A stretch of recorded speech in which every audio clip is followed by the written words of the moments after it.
Aloha Friday, everybody. Thank you for being with us tonight. I got Brandon Powell with me now. Let me give y'all a little backstory before you start looking at the video here. About a year and change ago, I had Brandon on this very platform. It didn't look like this, Brandon, right? It was just Right, right. plain two screens, no Aloha Friday fanciness. But we were talking about the topic that we're going to talk about tonight, which is personal branding. And Hmm. I'm kind of on this personal branding thing. So you're going to hear it tonight from Brandon. You're also going to hear it on Monday morning on the DTLW podcast by Naomi Garrick. So personal branding is the theme for the weekend. And we're going to hit this live. But check this out. So Brandon gets on and he spends a good hour with me. And we were excited because, we had been connected already. And I wanted to hear him.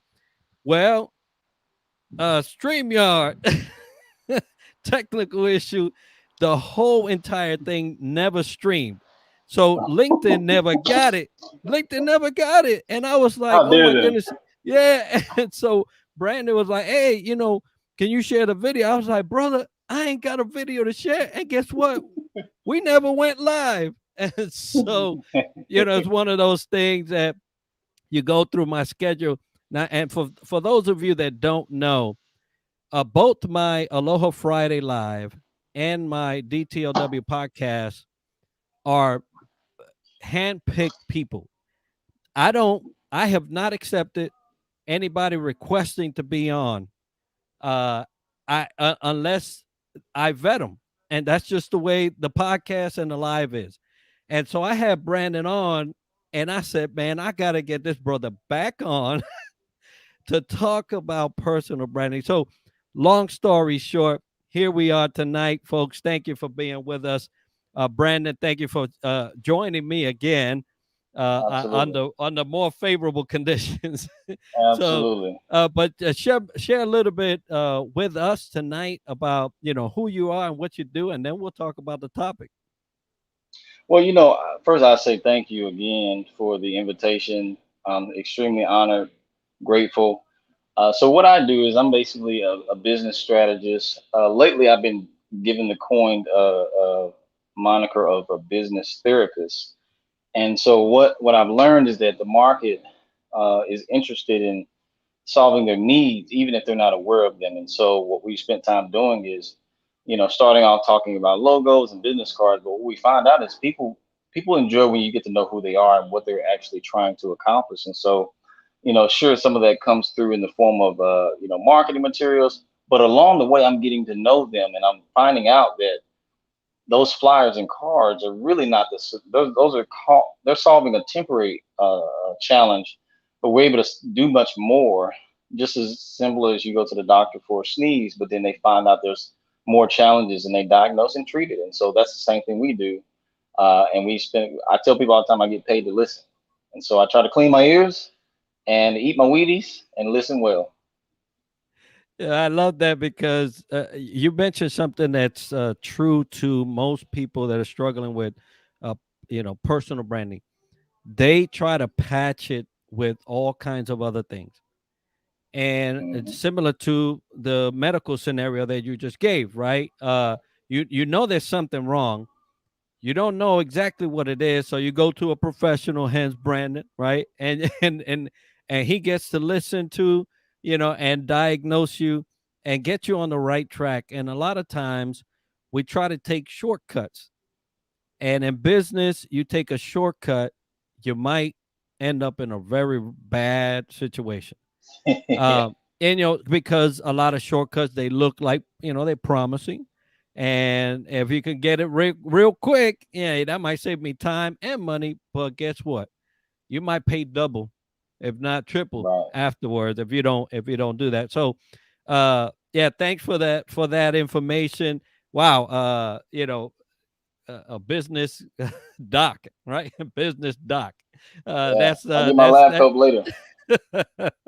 so no, I love that fact that that people are uh considering you that and talking about you in that way because That just shows the amount of attention that you're paying to them, and actually treating the true illness and not just the symptoms, right? And so that's good. That's good to hear. Good for you. And I'm always looking at your posts and all the things that you do with the group. You know, the nice light blue jackets, or what is it, royal blue? I don't know what it is, but doing some great stuff out there on the business scene. So, Brandon, we had such a great conversation last time. I had taken notes and everything. So we're gonna try to replicate that, and not, Okay. if at a minimum, make it better. So here it goes. If I can Absolutely. remember the conversation, leadership, personal branding. Hmm. Some people don't believe uh, that they mix. Some Right. people don't even believe that they have a place at the work site. Hmm. And and I just want you to talk about what personal branding is and what it isn't, because there's a lot of people that think one thing or the other. But we just like to get clear tonight. Absolutely. Well, I will reach for the Windex and hopefully try to clean and clear some of that up as safe as possible. So for me, personal branding is it's one of those catchphrases that people often like to use, and so it's parroted quite often and quite a bit. So the way I distinguish it, I juxtapose it against company brand. And so personal brand is based on your character, influence, and you can include leadership because leadership is influence. And so, if you're a good person, your reputation precedes you. Um, this is what you see this play out in small hole in the wall restaurants where you walk in, the door's barely hanging on the hinges, food smells good. They've got some crawling visitors on the floor, and it just doesn't look as up well kept. But you go there because you love the people there, and the food is delicious. One of the reasons why they can do that is because you know that those are good people. You form some kind of rapport with them, and then you can tell that they actually care about people in general. And so, a company brand would say, "Hey, you need to have great branding. You need to have a up to, well kept business, bathrooms clean, all those good things in place." Well, from a business standpoint, you would want to do both, but you can get away with quite a bit if you have a great personal brand, because at the end of the day, we make business decisions based on relationship and people. And so you really can't go wrong by having a good, strong personal brand. What does that mean? Just be a good person. Work on personal development. Work on your soft skills such as human relations, reflective listening, and just trying to do your best to care about people. Be curious and intentionally interested in people, and you will develop a relationship, a reputation, I should say, on social media, especially LinkedIn. Yeah, I love the fact that you bring it into the personal aspect of reputation. Reputation, everybody has it. Hey, folks, if you're out there listening and you think you don't have a reputation, you might want to ask somebody, right? You might want to ask somebody, if not two or three people, and that's the best way to gauge what it is that you are known for. And personal branding is basically what you're known for. Now, some people have a misconception. They think of themselves as somebody, but let's say the public knows them, or the people around them know them for something else. And I think that's where the big misconnect or disconnect actually is happening, where a person thinks they are a particular one, but in the masses they're known for something else. Right, right. You make a great point there. I think like I was saying earlier, a lot of times we don't really understand the core principles of what the statements are. We just hear it and then we just use it haphazardly. And so, what I try to do is make sure if I'm using phrases and words, I try to make sure I understand what it is, and then I study the patterns of interpretation. You know, and there's quite a few. When you talk about branding and you talk about marketing and sales, those are very distinct terms. And I haven't mastered all of them, but I try my best to understand and respect what each one means. And so, it's interesting.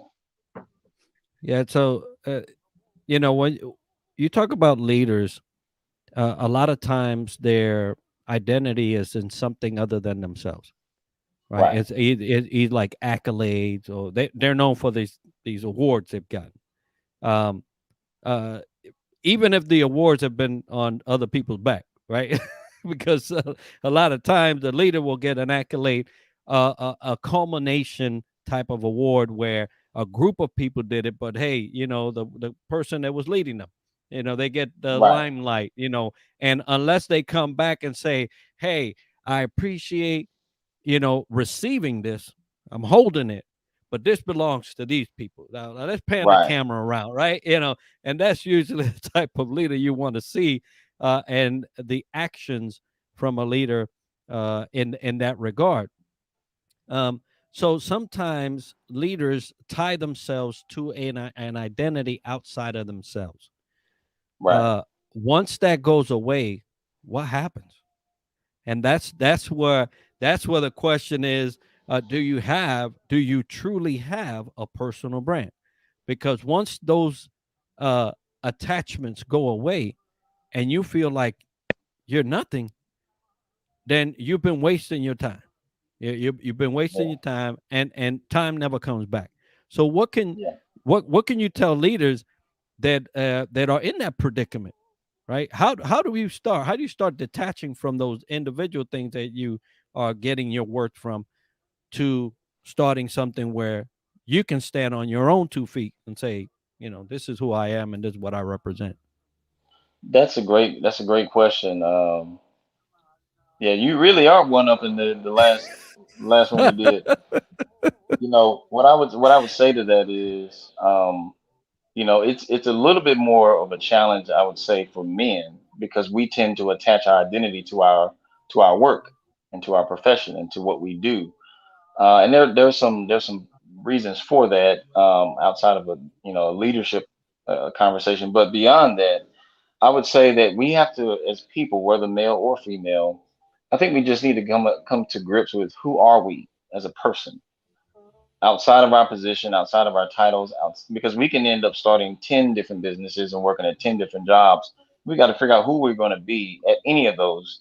I think it takes an intense level of self awareness, an intense level of humility, meaning you have a great estimation of who you are and your shortcomings, and you know what your strengths and weaknesses are professionally. And what it allows you to do is rest in comfort in how you move about in your life, even the decisions you make and the things you take on. And so when you lose an identity from a position or a project, you still know who you are. And here's the thing, when you know who you are, you can project clearly and further. For example, I know who I am. I know exactly what I want to accomplish and what I want to be doing over the next 20 years. So whatever project I'm doing, it won't really matter, because I'm gonna try my best to make decisions that's in alignment with what I'm thinking about, what I want to do over the next 20 years, as an example. Yeah, and the 20-year plan, I tell you what, that's a solid thing to have. Some people can't even plan out a year. I remember I remember asking folks to be on the podcast. Well, you may know, but I asked all the podcast folks on a year early. Uh, you know, uh, the Aloha Friday is a more flexible thing, and I really enjoy this one, if you ask me, over all the other ones, because we get to talk like this. It's a conversation where people can actually listen in, be the fly on the wall, and get some information and say, "Oh man, that was good." But I plan my podcast a year ahead, and like I mentioned earlier, everybody's picked. So a 20-year plan for your own self development is a great thing to think. I was like, yeah, that's what you want. But more importantly, to your point, Brandon, is you got to identify yourself, because if you don't, somebody else will make that decision for you. You don't have to Right. press too many buttons. But somebody will say, no, this is what you are, and this is who you, and then you'll just either have to decide to say, no, that's not me. I ain't never gonna be that, or hey, I guess that's who I am.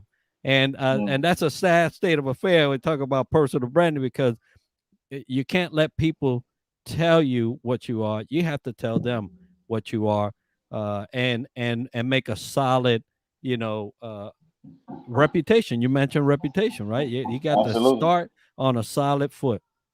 So yeah, Absolutely. great things there. Yeah, yeah, definitely. And we try our best to honor that as best we can. I mean, no one's perfect, but I Right. just take pride in the fact of saying, you know what, 6 months from now, I don't want to be the same person. I want to try to be better, even if it's just a little bit. I want Right. to try my best. Yeah, no, it's a continual self improvement is the way to go if you want to go from point A to B and eventually Z. If that's what's in your, if you want to hop into somebody else's alphabet, go ahead. There's more letters in the Spanish alphabet than there's in the English. So, you want to do that, that's fine. But, so personal branding, we identify what it is, we've kind of identified where you need to start. um, if What would be some things that you would suggest somebody to say, all right, bro, if you want to start working on this thing, this is where you really need to focus on, and maybe do this, that, and then the other. I would say I would recommend starting with just identifying, what are your do a skills inventory. Yeah, do a skills inventory. Just write down what you think immediately you're good at, and just write down those things. And then secondly, this is something that I do with my clients. I have them write down all the previous places they've worked, because what happens is we tend to become very focused on our current job or current career, and we think that those are the only skills that we have. And we may have worked at a random place for 2 years that we didn't like, but that particular job may have brought out skills in us, even for just temporary purposes, that we don't use now. And so, in your skills inventory, I think it's good to go through your previous work history. Now, for me, in a trained setting, I know how to pull those things out in a different way, but I think you can try it on your own. Whatever the job is, and think about what were the skills that you were required to do there to perform, and are you using any of those skills right now? Just taking a skills inventory, because what it'll do is give you a clear picture of what value you bring to the market and to people and to relationships and to yourself. And so I think that's a great start. I think most people don't do this. To do a skills inventory is not self-absorbing. It's more of a thing to just become very self-aware of what value you bring to yourself and to the people that care about you. I love that because you're right. It's not something that is done often, because what you do is you try to focus on the thing at hand, right? And what a way to wow, just usher yourself up and say, man, uh, look at all this that I'm capable of doing, that I have done, that is a positive thing. And you get to start building that reputation within yourself. And wow, yeah, that great suggestion. Something that everybody should be doing. If you're not doing it, you're listening, you're not doing that, do a self check. Don't let nobody else check you, because there'll be a ton of people ready and in line trying to check what you can and can't do, but know it for yourself. I love that. If you're going to create a platform where you can speak and represent yourself in a personal way, you have to know yourself. Know thyself is the most common thing that you hear, right? Because if you don't, somebody else will tell you. So tonight, I want to thank Ricky and all of those joining in. I see a couple. Hey, if you're joining us for the first time, great to have you. Let us know where you're coming in from. If you're a frequent Aloha Friday visitor, thank you for being with us once again. We're talking leadership and personal branding. I said it's like the theme for the weekend. So you're going to hear it tonight. You're going to hear it on Monday on the podcast. But so, what are the common challenges you see in people that are struggling with a personal brand? Uh, I think it reminds me of a principle that I call instinct awareness and duplication. Many people have great talents and skills, and they don't know how to use them. And so, just to run through it really quickly, this is something that I'm feeling good right now. So I'm giving away some of the good stuff that I normally charge for. But instinct is basically unconscious competence, unconscious competence. There's stuff you're competent at, but you're not aware of it. And so the only thing that the only reason why you do it is because a context will prompt it. And you'll say things like, "Oh, that's just something I do. You know, I grew up doing that kind of stuff." Oh, I don't know why I do that. It's just who I am. And so we'll say things like that, and we really don't realize that that's an unconscious competence. And so, what's the problem with that from a personal brand standpoint, or even a company brand standpoint? Is we want to transition that from instinct to awareness. How do you get awareness? Usually, you get with a third party resource, like a consultant or someone like myself. And what we do is we look at your behavior, the things that you're unconscious of, and say, "Hey, do you see that? What you're doing? Here's what that means." So what we do is we translate it, we ascribe terminology for it. We assign definition to your for your behavior, your professional behavior. And then you say, "Oh, I didn't know that's what I was doing. I just thought that was something, pretty cool that I do at the moment." And so when you become more aware of it, you now don't have to wait until a circumstance prompts you for it to do Mm. that.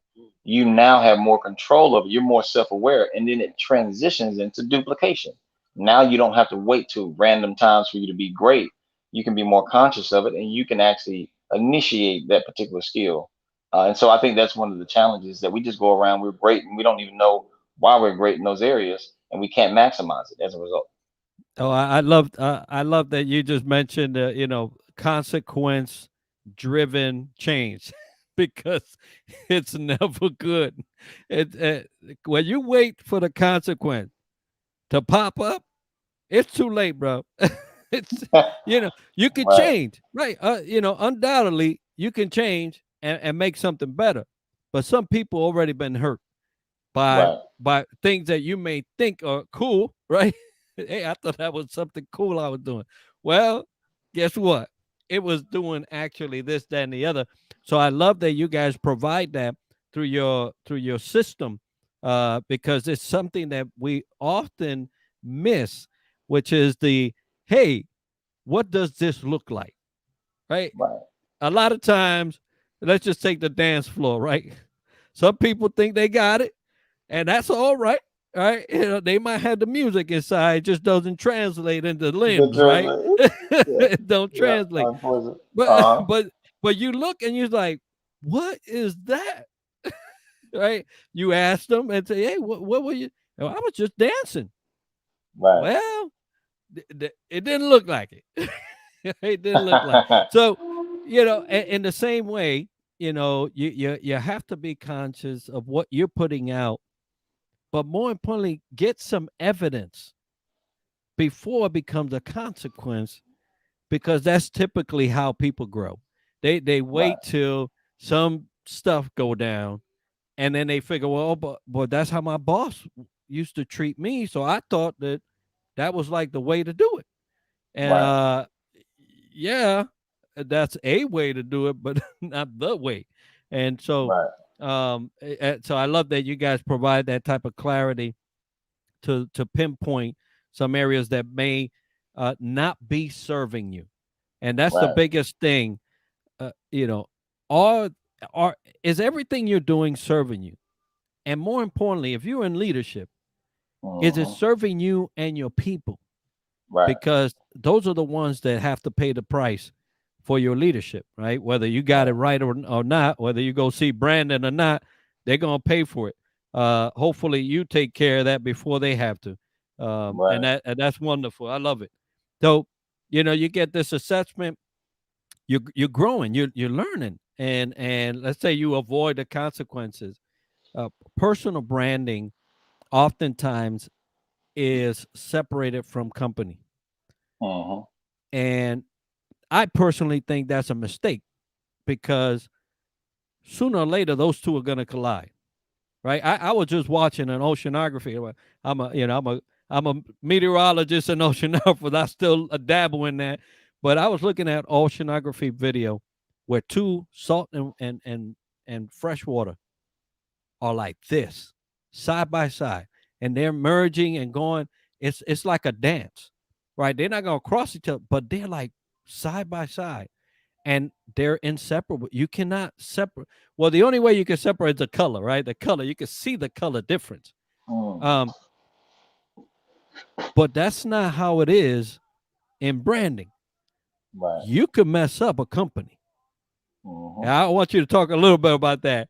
Uh, if your personal brand is messed up. Yeah, that's a great point you make. So I'll go right into it. So if I go to a Jack in the Box, a very exquisite restaurant, Jack in the Box, so to speak, and the server there is rude to me.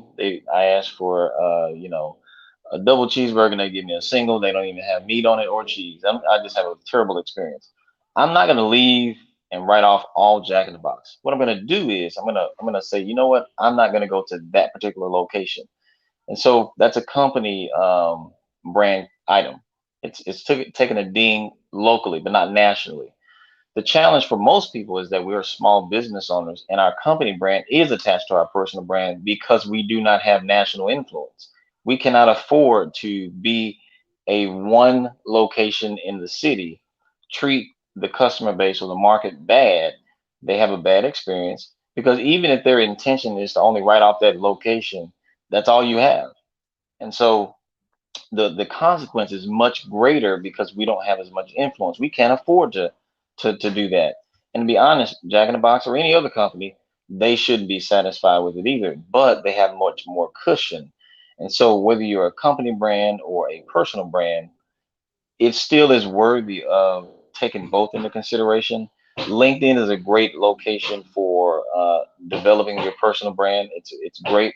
Meaning this, if you have your own profile, I'd recommend that you have photos and images of yourself, posts that come originally from you, if possible, or you get a copywriter that can write in your thought process, because people are more likely to interact with a person versus when you create your company profile on LinkedIn, you won't get as much traffic because people need to feel like they're interacting with the person. Yeah, that's a great point. And as you were talking, I was thinking about, yeah, the consequences for bigger companies is less when it's just a local thing. Less unless it hits the media, right? Unless Right, it gets some big attention. And there are a lot of investigative journalists out there right, that'll love to eat a couple of those stories. But unless it gets to that uh, that level that they start getting that type of attention, it doesn't. It's like, yeah, okay, yeah, that's bad, but we're not losing nothing. At the small business level, you can lose it all, right, right? So, and even some smaller and medium sized businesses could not take some type of circumstance or situation come up where, let's say, and I did a study right when I was starting Triad Leadership Solutions, a couple of several years ago now, where it was talking about the money value of impropriety at the C-suite level, right? mm, So it was $62 billion mm. in legal Wow. fees, legal Yeah, to undo, right, or the attempt to undo yeah, C-suite level impropriety. right. That's a lot of money Yeah, I would agree. for what you mentioned earlier, a personal decision, a behavioral decision, something that is a part of us of someone in a position of authority that they thought it was okay, but the legal system thought that it may not, right? And if you got a tent with legal, maybe it wasn't, right? So Right, some of those instances. So I did that just to create the foundation of why I was going into consulting. But just think about it: a personal decision that will cost a company so much money right. because of a behavior, personal brand type of situation. And so, have you seen any case like that, or heard of any where one person really messed it up? Um, one person that really messed it up. I'd have to think on it more. I mean, there's some. There usually is connect depending on if you're in a position of high influence. Usually, there's other people that can be implicated in it as well. I think about Enron. Um, you know, there's a figurehead, but there's some other people that's probably involved in it behind the scenes that Right. played a small part or a greater part. Um, you know, as a business owner, and I've got to be careful too because the consequences that big companies face, um, we can go down much easier as a small business, Right. and we can't think we get away with the same things that larger companies get away with. And so, as a person who's trying to value their personal brand, I think it's just to play it safe, study the mistakes of those that you've seen who've gone in business, or study the behaviors of people who are great at what they do, but people don't really respect them because they don't know how to treat people. Those are the people to study. Because for me, I have an 18-point vetting process. We're talking about personal brand. I meet people quite often that are very, very competent and skilled, but I don't care because I've been doing this long enough to where I Mhm. now have to value other things, such as how do you treat people? If we're Mm. working on a project together as a professional, when you reach a point of adversity or challenge or disagreement with a client, how do you handle that as a professional? Do you go all the way in, uh, and just go off the rails? I mean, we've got to be mindful of that. I'm not saying that we should be perfect, but I've got to value those things because if I connect someone that needs some services that you provide, or vice versa, I want to be able to say, you know what, I really understand their ability, and I know that they really care about servicing people, and they have good soft skills. They don't have to be great at it, but at least don't go all the way off on my client if I connected with you. Yeah, no, I love that the way we treat others is part of the personal brand. You Right. know, you're going to get known, and we mentioned this earlier, or you started by naming reputation. Hmm. It's one of those things that uh you just can't easily undo, right? Right. Now, Right. if there's these one-off things, right? Let's just say the stars align and it was just a bad day. Um, it's still not something that you want to happen, but hopefully a person will come back and say, "Look, that was me. Psh, forgive me. I did this, that, and the other. I should have never did this, that, and the other." Then you can, can say, "Okay, all right. Uh, hey, we have those days, right? Still don't make it right, but it might mend something, right? It might Right. help bridge the gap that now you caused by your actions. There's some things that you just can't, right? So I love Right. your vetting process because it really does beg as a business owner to do. Look, some people will want to attach themselves to you for uh, financial gain, and a business is a financial game, right? Not Right. game. It is. That's what it is. Finances. You want to provide, so you can get. I mean, that's just the way it is. Right. But sometimes there's more to gain in understanding who you're gonna marry, right? Because sometimes it feels like you're marrying some of these clients or businesses that you get into relationships with, because Right. most of the time if it's business, it's got to be some legal stuff in there, right? Right. So there's always these relationship boundaries, and any of your personal things that may come out that may hurt those ventures. You got to be careful.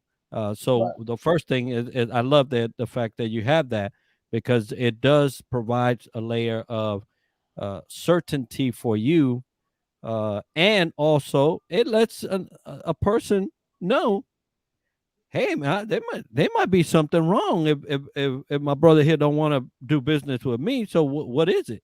And let me go Right. investigate that, right? So I love that. The So in leadership, personal branding, we discussed the potential of a company being impacted by a personal brand, um, sometimes it's flipped. Right, Sometimes the way the company is can actually hurt your own personal reputation. You right. know, what do I do with that? Because guess what? When a pandemic, everybody needs a job. Sometimes some people are making some decisions in their best interest because, hey, if I don't have the job, what do I have? But what can a person that has an opportunity to do something different do if the company, brand is hurting them? That's a great question. I would say, um, people don't make decisions in every moment of the day based on the global interpretation. Right. For example, again, if I have a bad experience or I've seen some bad news about a national chain or a national company, and you happen to be someone that works for them, it can be interpreted differently based on my relationship with you. Mhm. And so, if you're a stranger and I don't know who you are and you're trying to sell something to me, then my first interpretation is going to be based on the company's, reputation that I perceive. The company's reputation is going to transfer over to you because I don't know you. But it doesn't stop there. We as people have the ability, if we allow ourselves to allow a secondary interpretation, meaning I get to know you. You start off smiling at me, giving great energy. You're kind. You're genuine. What happens is we leave room for a second interpretation, and we begin to separate, saying, you know what, Mhm. that company sucks, but I really like this guy.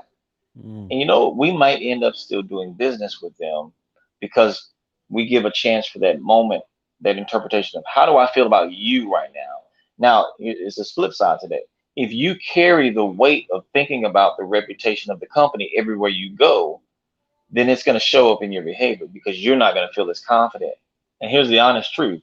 Why would I feel very confident about a company that has a stain on its reputation, and it is not really going away in that moment? And so we've got to figure out a way to separate that and say, you know what, that may be a something that's going on with my company, but I've got to find a way to be confident because in sales or personal branding, part of that is 70% confidence and 30% content.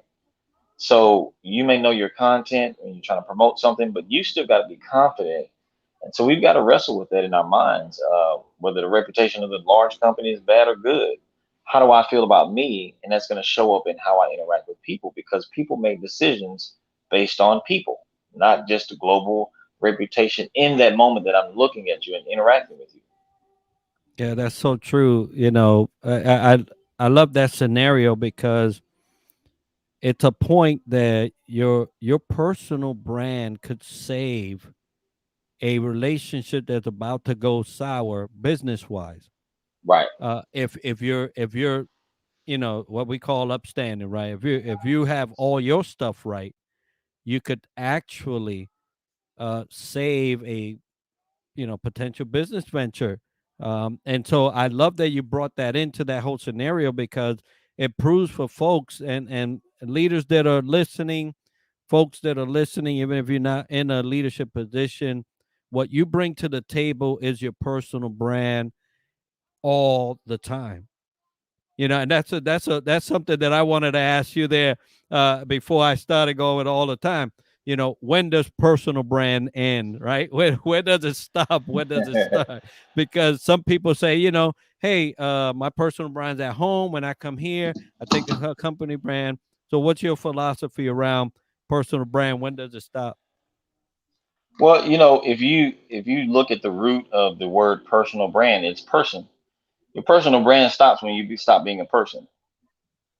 So, our personal brand carries a level of influence, but not all contexts are generating the same influence outcomes. So, for example, if I have a good reputation among my family, what the consequence of benefit or credibility of that is that my family loves me and they respect me. And when I ask them to do things, they don't they don't have as much doubt. When I say I'm going to do something for them, they don't have as much doubt, if any, that I'm going to come through. So that's a benefit because me as a person, I care about my reputation. So that doesn't translate the same way among my friends, family, so I mean other associates and clients, and so or my job. And so your personal brand is no different from your character and your reputation. There's a benefit economically, socially, relationship wise, and so I think the way we do that is to balance it out. Well, I'm not saying that I'm walking around being a walking billboard all the time, but I understand that there's context for every situation. Yeah, that's wonderful. And so, Brandon, I think you cleared it up pretty much from the get go to now on what personal branding is, what people should be doing in terms of that, and how they can excel and succeed.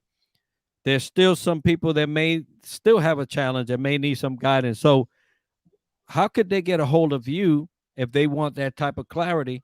Having heard you here in the last, 40 some odd minutes, and for them to contact you. Sure. Well, I would say, if anyone would like to talk further, we can schedule a strategy session. Clarity is the main thing that clients I've been talking to, they've been struggling with. They've been wanting to get more clarity because you can't really go fast at anything when you don't have clarity. It makes you hesitate. It makes you kind of do paralysis of analysis. And so, I would recommend visiting our website, www LOHC, that's an acronym for Lean on Him Consulting, LOHC strategy.com. We have a free PDF guide that's available, and then you can also click Start Here for booking a strategy session. We'd be honored to chat with you further. We have some different options available based on your needs and your preference. And just know, I'm not going to be the guy that sees ketchup stains and something in your eye and not say anything. The market will do you that way because they may not care about saying, hey, there's something there. I actually want to be that person, and not because I like pointing it out, but because I'm just like, you're gonna need someone to kind of let you know that, so you can, present yourself the best way possible. Yeah, I love. Hey, sometimes it's awkward, right? And you're looking at somebody that got some stuff, but it only says that you care. Yeah, I don't Right, want you to keep walking. I saw you. All right, I don't want you to keep walking and then I had an opportunity to help you out. right, Help a brother out. And then now I'm gonna see you go walk and have somebody else laugh at you, right? So, right. I love that. I love that example there because it does truly state, how well you guys love your clients and you want to see somebody succeed. Well, Brandon, I tell you, I've had such a great time talking to you tonight. I'm glad this one's recorded, right? So we won't miss that one. And thank you all for those of you that have joined us tonight, Ricky, Seham, and many others that are on there. Thank you for your comments. We appreciate that.